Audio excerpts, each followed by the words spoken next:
Chapter 6. Mina Murray's Journal. In Whitby, where sea and sky meet in restless union, joy and shadow entwine. Here, amidst laughter, graveyards, and storm winds, the Count's unseen hand already stirs.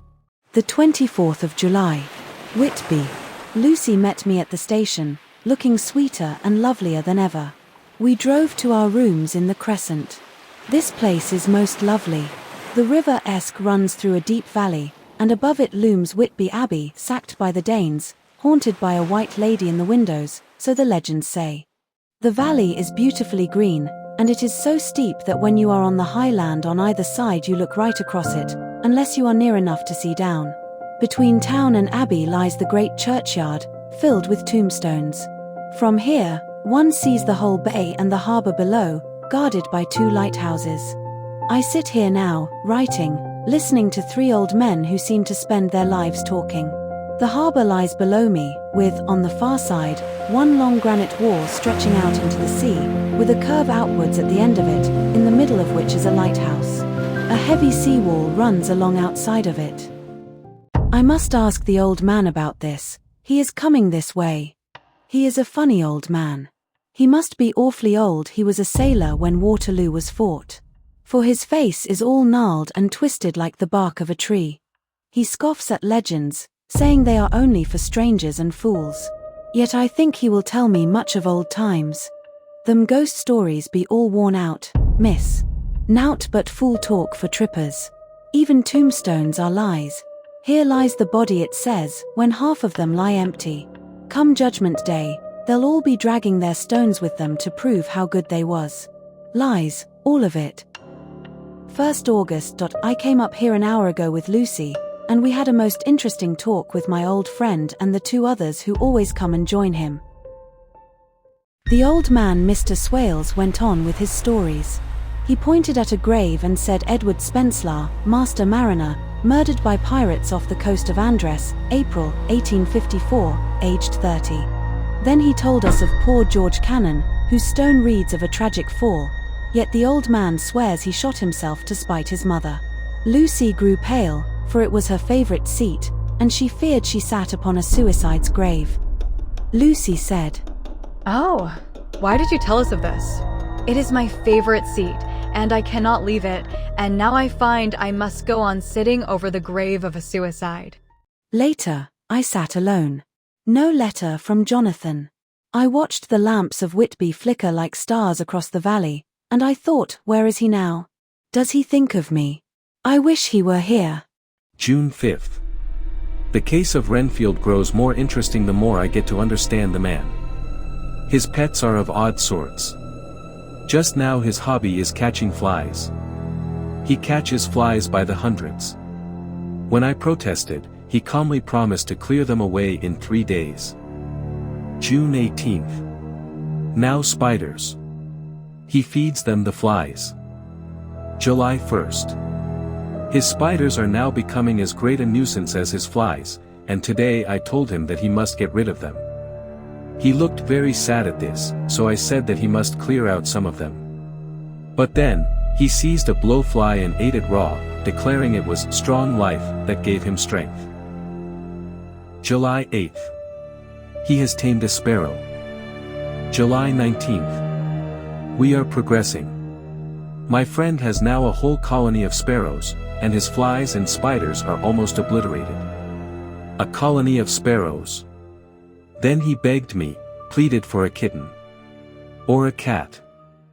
Oh, yes, I would like a cat. I only asked for a kitten lest you should refuse me a cat. No one would refuse me a kitten, would they?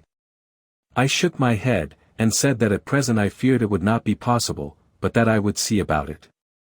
His face fell, and I could see a warning of danger in it, for there was a sudden fierce, sidelong look which meant killing. The man is an undeveloped homicidal maniac. I shall test him with his present craving and see how it will work out, then I shall know more. 10 p.m. I have visited him again and found him sitting in a corner brooding. When I came in he threw himself on his knees before me and implored me to let him have a cat, that his salvation depended upon it. July 20th. His birds were gone. Only feathers and blood remained.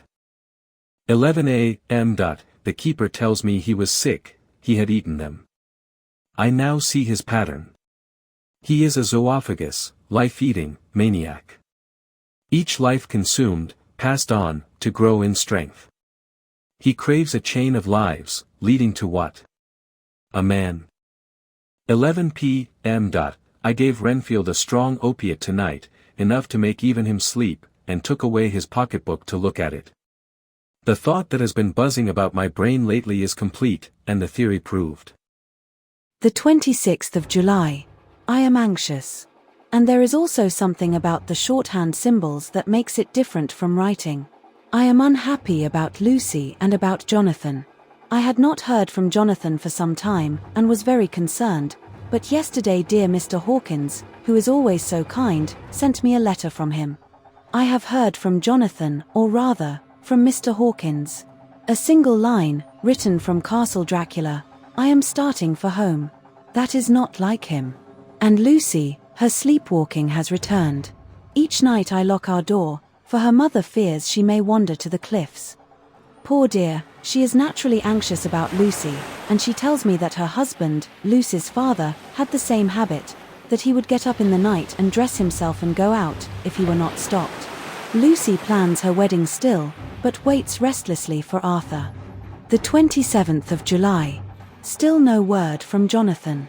Lucy walks more than ever, pale yet rosy, as if feverish. The 3rd of August. Another week gone, and no news from Jonathan, not even to Mr. Hawkins, from whom I have heard. Oh, I do hope he is not ill.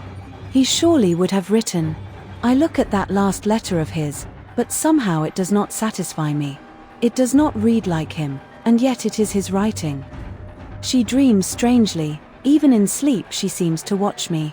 She tries the door, and finding it locked, goes about the room searching for the key. 6th August. Another 3 days, and no news. This suspense is getting dreadful. If I only knew where to write to or where to go to, I should feel easier, but no one has heard a word of Jonathan since that last letter. Lucy is more excitable than ever, but is otherwise well.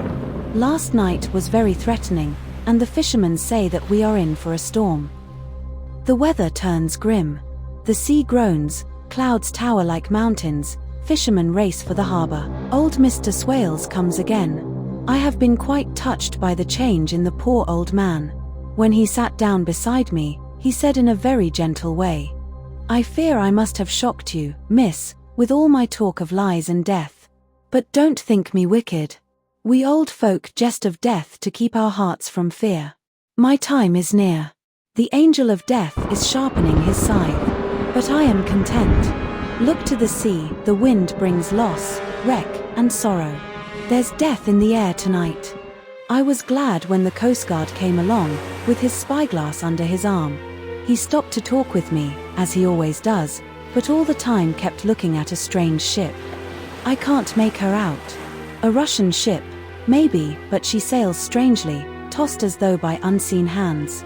She cannot decide whether to flee north, or put into harbor. See, she minds not the wheel at all, but shifts with every puff of wind.